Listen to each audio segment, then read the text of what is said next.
దేవుని నీతి నా హృదయంలో ఉన్నది గనుక దానిని నేను ప్రకటిస్తున్నాను అని చెప్పారు.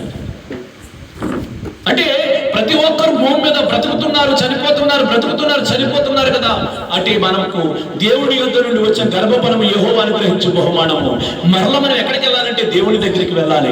దేవుడి దగ్గరికి వెళ్ళాలి అని అంటే అది అంత ఈజీ కాదు. ఎక్కడి నుంచి వచ్చావు అంటే దేవుడి దగ్గర నుంచి వచ్చావు. ఎక్కడికి వెళ్ళాలంటే దేవుడి దగ్గరికి వెళ్ళాలి. రావడము దేవుని కృపను బట్టి వచ్చావు, వెళ్ళడము కూడా దేవుని కృపను బట్టి వెళ్ళాలి. ఆ కృప ఎలా దొరుకుద్ది, ఎవరి ద్వారా దొరుకుద్ది అన్నది నేను భూమి మీద తెలుసుకున్నాను. ఆయనే ప్రభువైన క్రీస్తు, మార్గము, సత్యము, జీవము నేనే అన్నాడు. అంటే నేను ఎక్కడి నుంచి వచ్చాను? దేవుని వద్ద నుండి వచ్చాను. నేను ఇక్కడ ఎక్కడికి వెళ్ళాలి? దేవుని దగ్గరికి వెళ్ళాలి. మరి రావడం చాలా సులువుగా వచ్చేసాను. ఎందుకంటే దేవుని కృపను బట్టి నా తల్లి గర్భంలో నా తల్లి గర్భంలో పిండముగా నేను రూపించబడ్డాను. తర్వాత ఈ భూమి మీదకి వచ్చాను. నా తల్లి నన్ను కానీ పెంచి పెద్ద చేసింది. దేవుని యొక్క కృపలో ఈ దినమున దేవుళ్ళో ఉన్నాను. మరలని ఈ దినములన్నీ ముగించుకుని మళ్ళీ ఎక్కడికి వెళ్ళాలి నేనంటే దేవుడి దగ్గరికి వెళ్ళాలి. ఆ మార్గం ఎలాగా అన్నది నేను తెలుసుకున్నాను. ఆ మార్గముల గురించి నేను ప్రకటిస్తున్నాను. ఆ మార్గంలో ఏమున్నది? సత్యము. ఆ మార్గంలో ఏమున్నది? జీవము. ఆ సత్యము, ఆ జీవమును, ఆ మార్గములను ప్రకటించడానికి దేవుడిచ్చిన వరం అయ్యా. అందుకని నేను సేవ చేస్తున్నాను. చాలా సంతోషపడ్డాడు ఆ మాటలు విని. అంటే ఎందుకు నువ్వు దేవుడిని స్తుతించలేకపోతున్నావు?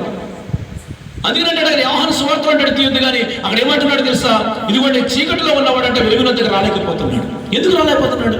తన క్రియలు చెడ్డమైనందున వెలుగునంతకు రాలేకపోతున్నాడు.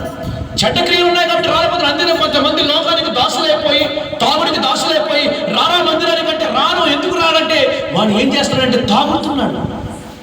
ఎందుకు రాలేకపోతున్నాడంటే నేను తాగుతున్నాను. తనకు తెలుసు ఆ తాగుడు దేవుడి సన్నిధికి రాలేకుండా అడ్డుపడ్డాడు. అంటే చీకటి అనే అర్థం ఏంటంటే దేనికి వ్యసనాలైతే లోబడి, లోకంలో ఉన్న దానికి వ్యసనాలకి లోబడిపోయి ఆ వెలుగునంతకంటే దేవుడి దగ్గరికి రాలేదు. అందుకనే దేవుడు ఎక్కడికి వెళ్ళాడైనా చీకటిలో వెలుగు సంచరించుచున్నది కానీ చీకటి దానిని గ్రహింపకుండెను. చీకటి అనగా పాపము, పాపం అనగా బందీ అయిపోయారు. ఎందులో బందీ అయ్యారంటే చాలా ఉన్నాయి. ఆ బంధకాలను విడిపించడానికి వచ్చిన వాడి లోక రక్షకుడు. ఈరోజు మనం విడిపింపబడి దేవుళ్ళో ఉన్నాం.